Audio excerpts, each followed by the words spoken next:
Welcome to Focus on Art. I'm Barbara Cohen-Air. Those of us that live in northeastern Oklahoma love Tulsa. It's a beautiful and gracious city. It has a wonderful cultural background. It's like a rich tapestry that's been made up by diverse people with diverse interests and heritage.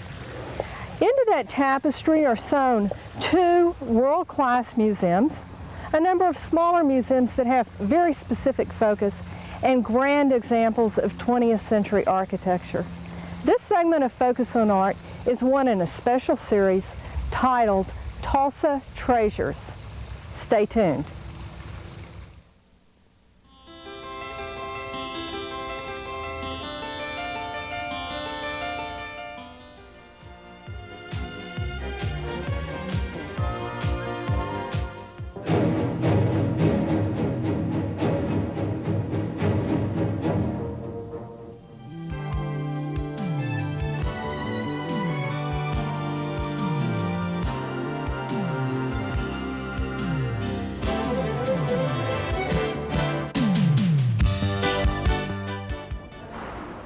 One of Tulsa's greatest treasures is beautiful Italianate Philbrook Museum.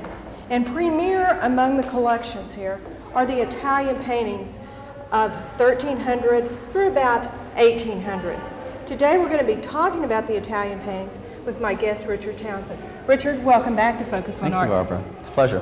What a beautiful setting for a beautiful collection of paintings. Well, right you are. It's the perfect setting, this Italianate Tuscan country-style villa that was built around 1927 and now houses this very, very important, in fact, one of the most important collections of Italian art in this part of the country.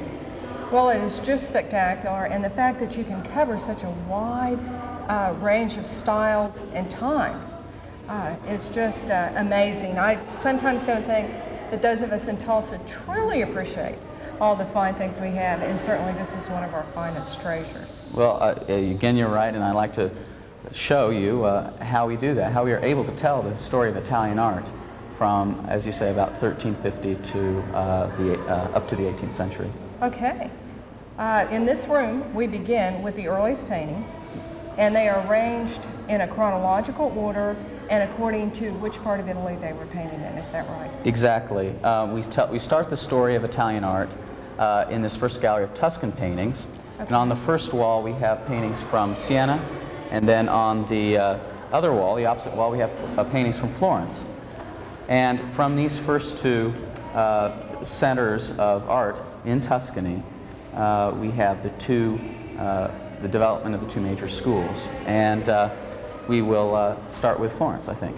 Okay, and we might consider the art in this particular room Proto-Renaissance. Would that be the appropriate title, because this is right before?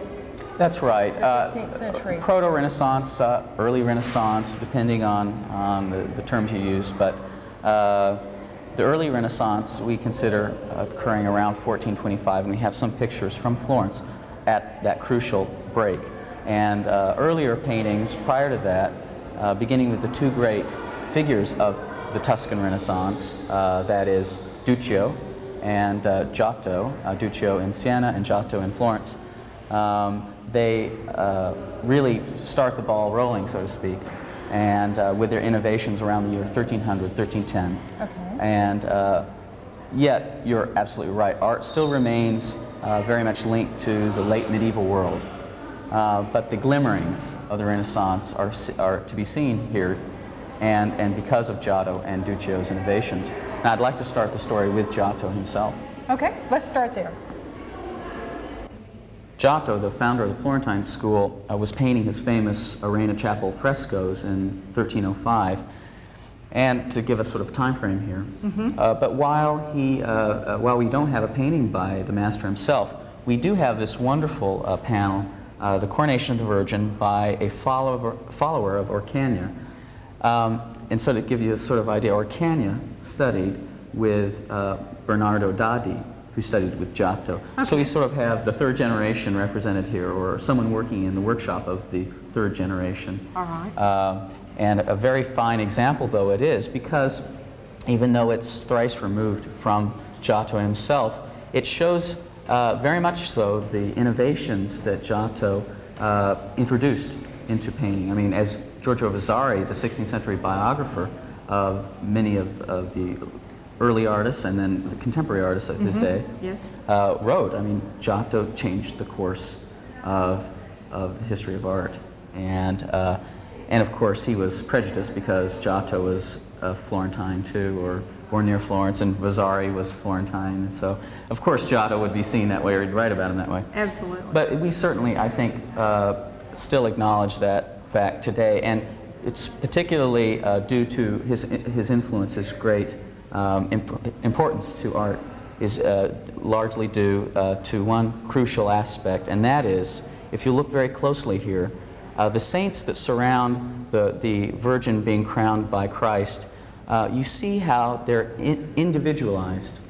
They have their own personality, and this is what Giotto brought to art, which prior to that, as you were saying about late medieval art, or mentioning it, was late medieval art, Gothic art, was static. It was very schematized. What was important was the image and what it represented, what it conveyed, not the representation of the figure itself. Right. Okay. But Giotto was interested in personality and emotion and conveying that. And I think you certainly get more than a glimmer of that here. Just look at how the rank upon rank of saints here have their own personality. Here's St. Bartholomew. Interestingly, each is identified by his or her own attribute.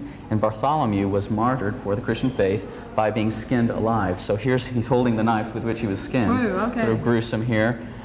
Here we have St. Paul with his sword with which he was decapitated by the Roman emperor. Here we have St. Peter with the keys of the kingdom. So we can identify each of these saints.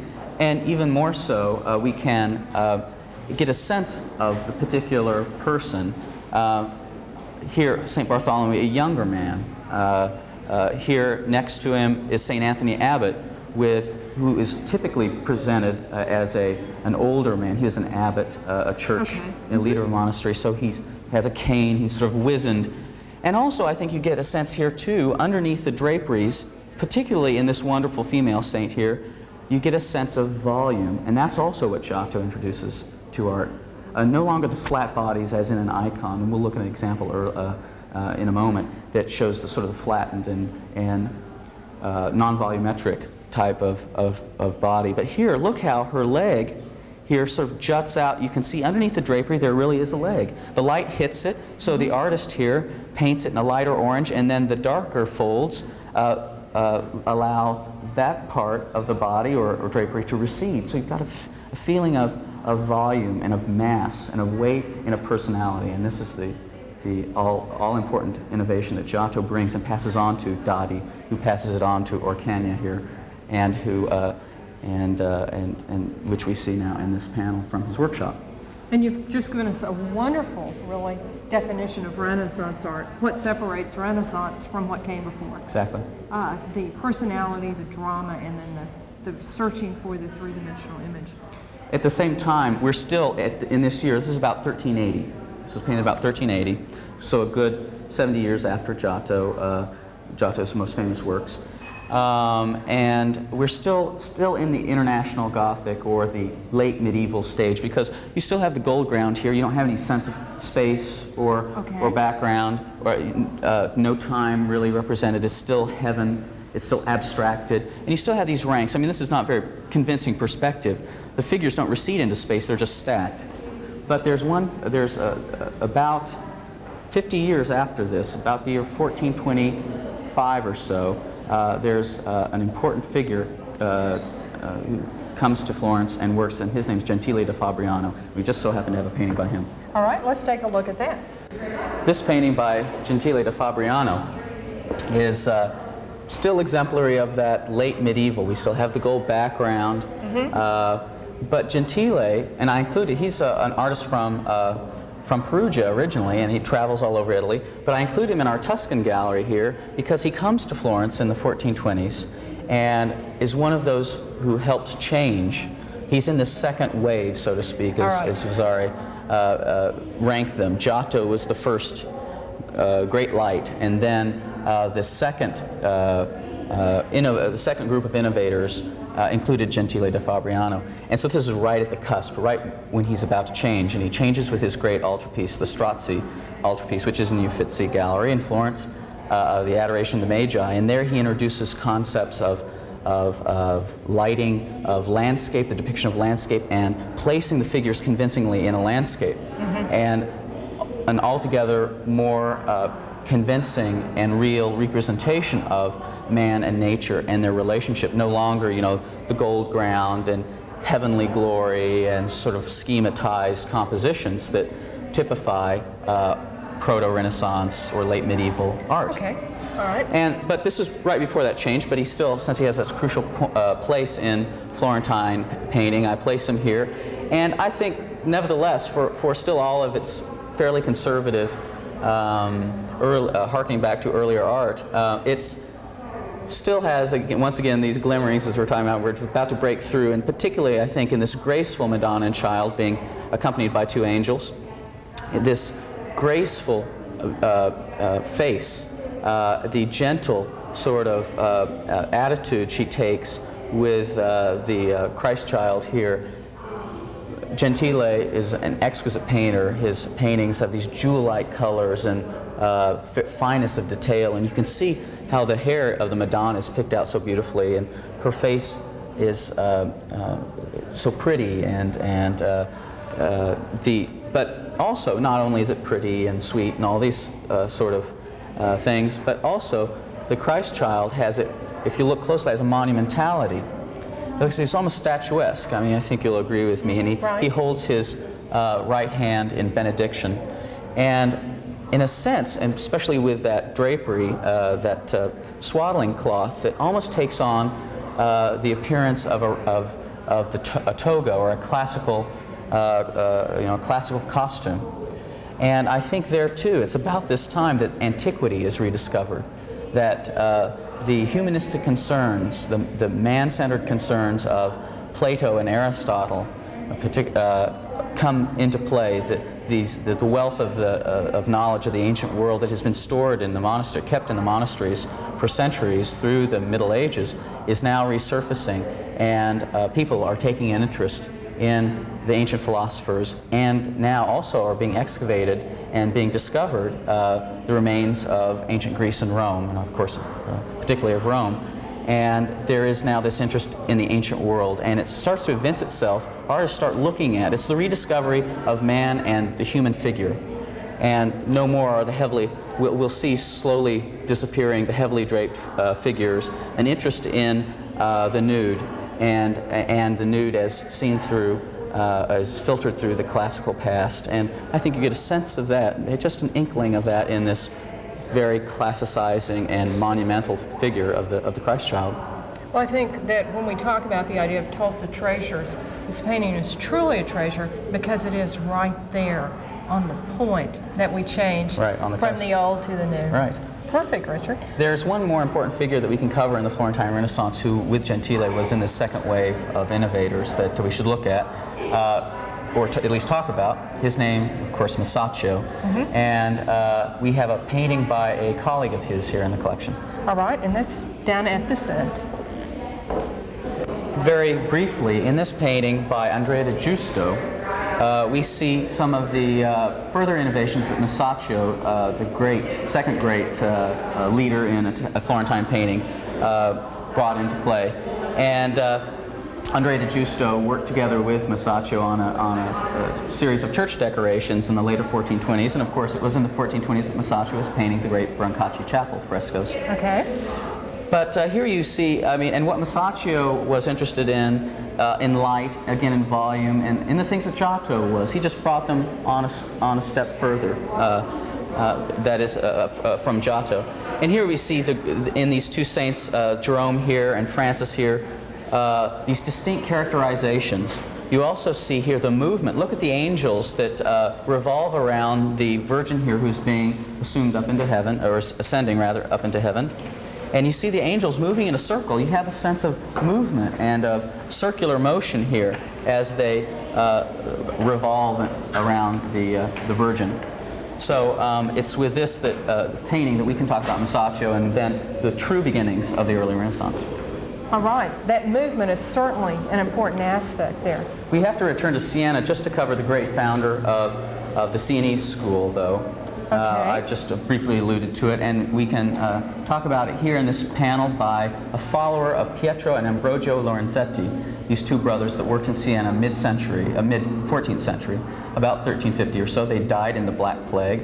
But this comes from their workshop, this very, very beautiful and emotional crucifixion. And once again, we step back into the 14th century and we step back into that background that's gold Right. and flat and Right. not quite the amount of volume that we've been accustomed to looking at. No, I'm regressing from these Florentine innovations, going back just to show you this one example of Sienese painting. The Lorenzetti now, these two brothers studied with Simone Martini, who in turn studied with Duccio, as I told you, of the two great figures in Tuscan painting, Giotto and Duccio. This one leads us back to Duccio. Duccio, too, was interested in personality, or in depicting the personality. And I think you get the feel of that, get a sense of that. And here's the St. John here, mourning Christ. He's at the foot of the cross, and look at the emotion, look at the grief that is depicted in his face. I mean, it does move you, and Yes, it is flat, it is conservative, and of course the Sienese school tended to be more conservative than the Florentine, in which we were seeing all these innovations take place. But nevertheless, you have a lot of guts, a lot of feeling displayed in this painting. And they were interested in the same things. They were just going with the Sienese. They were just going at it about it at a slightly different way. And with this panel too, it's nice to talk about early gold ground painting, technique-wise. These artists were not really artists in the sense that we think of artists. They were more like craftsmen. And this panel of wood, all these paintings are painted on wooden panels. These panels were cut out, hollowed out, not hollowed out, but sort of planed out in the center. And the ridges left, you see those, because that's an original frame. Frames weren't separate and then put on pictures. They were carved out. Oh, I didn't know that. And the raised edges become the frame. That is to protect the surface from being scratched or braided. Okay. So once that was carved out, then the artist applied a layer of gesso, or sort of chalky substance, to so you wouldn't be painting right on wood. Then the artist put on, see this is the reddish background you see coming through the gold? That was the next layer of ground, of bowl, which was sort of a clay-like material, to which then the next layer would adhere, that is the gold. So it was like a glue or something for the gold leaf to adhere. And then they take those very thin sheets of gold leaf and apply those, and only leaving the areas that were to be painted blank. All right, and then these are painted with tempera paint. Tempera, exactly. That is the vehicle for the pigments, the natural pigments mined from the earth, like clay or iron or semi-precious stones were ground up, was egg yolk. Okay. Rather than the oil paints didn't exist yet. Okay, so this is very typical of 14th century, early 15th century style.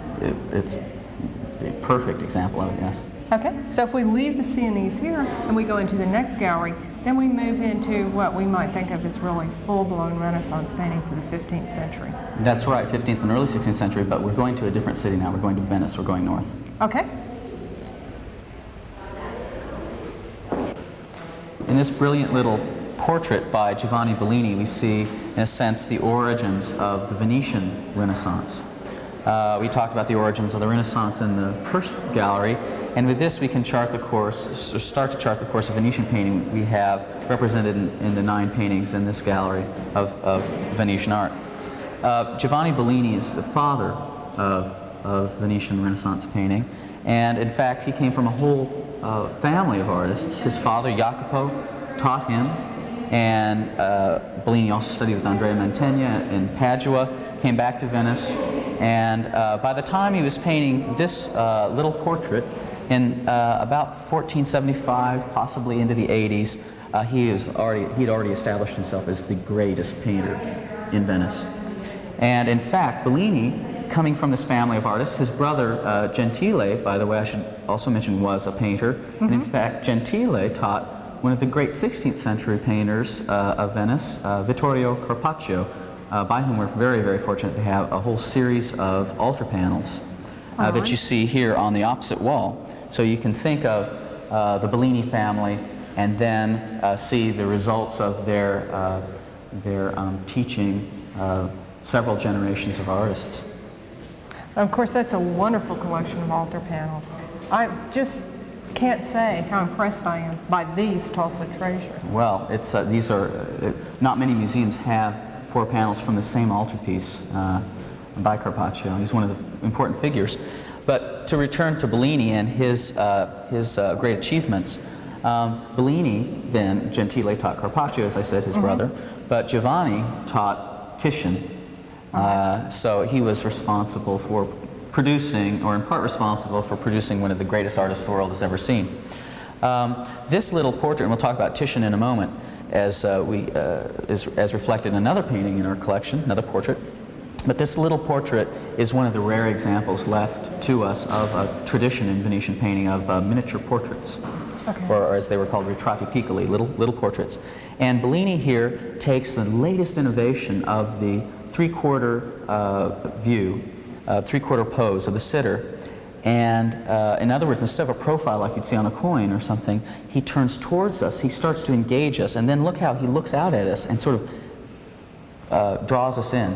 So there's an intimate relationship established between the sitter and the viewer. And this is one of Bellini's great innovations that he adapted from the Flemish painters, Jan and Hubert van Eyck, that filtered down. And it's also in the new medium, oil painting. This is the other thing that Bellini was integrally associated with, was the establishment of oil painting, which now allows for a greater sophistication, not the quick drying egg temper that we saw in the earlier room, but now the oil paints being used so that you could get more sophisticated. Look how the beard is so delicately depicted and how it sort of blends into the flesh, you know, so softly. That is only allowed by oil paint, where you can get that sort of blending and harmonious treatment. Okay, now you have another major portrait in this collection. And I just want to gesture to it from here, the portrait by Giovanni de Buzzi called Cariani. Cariani was influenced, if he didn't study with, he certainly was heavily influenced by Titian, as I said, Bellini's student, Bellini student Titian. So we have here now the third generation. And in this, and we can walk over to it and look at it a little more closely, in this we have the same three-quarter view, remember? This is a good 30 years later. This is painted about 1518. That was painted about 1580, 1475 or 1480. And so, you know, several decades later now, we have the same sort of pose that was still popular in Venice, so it's a nice comparison, but we have now a very subtle change, and that is with Titian they're developed, and this is precisely in the tradition of early Titian portraiture of the second decade of the 16th century. You have an emphasis on the gentility of the character. The earlier Bellini portrait, real direct, engaging. This, he doesn't look at us. He's in his own world. He's very much a scholarly figure. He's a well-to-do man. First of all, he's having his portrait painted, so he could afford that. But he's clothed in this beautiful fur cloak. Look how the fur detail is picked out here. And he looks sort of melancholy. It's sort of an elegiac portrait, and there was a tradition in 16th century Venice of pastoral poetry and theater and literature that connoisseurs and the well-educated would enjoy, that spoke of love and the country and good, simple living. And you have, I think, that sort of sentiment brought out in this with his averted gaze, his holding a piece of paper, which Cariani conveniently signs. All right. And there's a sense of gentility, a sense of an aristocratic sort of laissez-faire, very sad, and at the same time very sort of not complacent. It's not the word I want, but nothing better to do. You know, one whiling away his time thinking about great thoughts and reading great books and that sort of thing. Wonderful. Now we should return to Florence in the later 15th century. Barbara, we've seen in the first gallery religious painting, in the second Venetian gallery talked about portraiture, and now we have a synthesis of the two in this grand altarpiece painted by Biagio d'Antonio for the Church of St. Michael's in Faenza. we see portraiture with religious painting. We have the donors, Niccolo Ragnoli and his son and his wife, pictured in this grand composition that really presents to us the beginnings of the High Renaissance. And of course, with the High Renaissance, we reach the great figures, Leonardo, Michelangelo, and Raphael. And in fact, Biagio studied with Verrocchio, Andrea Verrocchio, one of the great 15th century Florentine painters and sculptors. And Verrocchio, at about the same time this was painted, or just slightly thereafter, had Leonardo da Vinci in his workshop. So it's with this that we come to the beginnings of the High Renaissance, the Late Renaissance, in which now figures are wholly integrated into their surroundings. They care about, the artists cared about not just the sacred figure, but man, about Niccolo Ragnoli himself. They cared about placing them into a believable setting. And of course, this is now in perspective. Everything recedes in a believable sort of way. Figures are placed naturally, more or less. This is still a slightly earlier painting, so there are jarring, out-of-scale figures and parts. But basically, this altarpiece presents to us the goals of the High Renaissance about the integration of man and his world. And I also want to point out to the wonderful view of Florence, the city of Florence, in the year 1476, the year this was painted. It's sort of like a little picture postcard of the city. But speaking of the High Renaissance, it's with this painting in our collection, this Tondo, which means round painting by Piero di Cosimo, that we come full head into the High Renaissance. And this Virgin and Child with St. John the Baptist here. And we have St. Margaret here and two adoring angels. And here in this painting, you see what I'm talking about. The figures, a little more awkward in the Biagio, the altarpiece we just looked at. The figures here, though, are so wholly believable and placed in their settings. This beautiful little country landscape here, this wonderful little detail I love. The sheets are hanging out to dry. We have now come to the moment in art where that everything is harmonious, is symmetrical, is believable, thus making the message of Christ, his sacrifice, and the Virgin Mother all the more believable. Well, Richard, we only got as far as the Renaissance. That gives us an excuse to come back and visit Philbrook again. We'll pick up the 17th and 18th centuries next time. Well, I'd like to show you those because we have many more paintings and drawings to look at. Great. Well, this is a beautiful collection. It is truly one of Tulsa's treasures. Thank you so much for being with us. For those of you at home, we appreciate your being with us, as always, for Focus on Art.